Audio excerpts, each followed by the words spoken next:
देखो बेटा, कई बार ना लोगों को पता नहीं होता है, पर हेल्थ से जुड़ा हुआ एक बड़ा सीरियस कंसर्न ये है। यदि घर में कोई लेडी है, चाहे वो आपकी मदर हो, ग्रैंड मदर हो, ठीक है, कोई भी लेडी घर में है और वो लेडी जो है वो पोस्ट मीनोपॉजल है, मतलब मीनोपॉज हुए हुए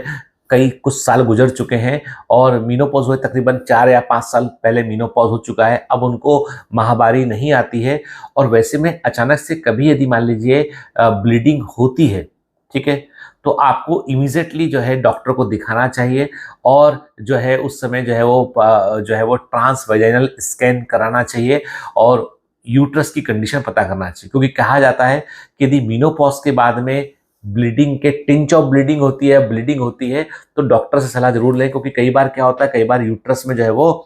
कार्सिनोमा डेवलप होता है, कैंसर डेवलप हो जाता है और वो अंदर अंदर फिर बढ़ता चला जाता है, फिर आगे जाके वो दिक्कत करता है। इसलिए मीनोपॉज के बाद होने वाली ब्लीडिंग बहुत ही गंभीर विषय है और उस समय यूट्रस की पूरी पोजीशन को जानना बहुत जरूरी है। कई बार इस ब्लीडिंग का कारण जो है यूट्रस में सिस्ट हो जाते हैं, वो भी हो सकता है कारण। कई बार जो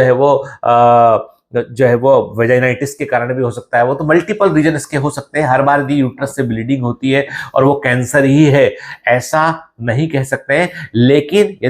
यदि मीनोपॉज के बाद ब्लीडिंग होती है तो कैंसर नहीं है, ये रूल आउट करना बहुत जरूरी है, ठीक है। मतलब यहाँ पे जो भी चांसेस है परसेंटेज 90% तो कुछ नहीं होगा, पर 10% जो है वो जानलेवा हो सकता है। इसलिए रूल आउट करना कि वो नहीं है, ये पता करना बहुत जरूरी होता है। इसलिए घर में कोई भी लेडी है जो जो पोस्ट मिनोपॉजल है, तो उनके बारे में ध्यान रखिए कि यदि पोस्ट मिनोपॉजल ब्लीडिंग होती है तो वैसे में फिर जो है वो डॉक्टर की सलाह जरूर लीजिए।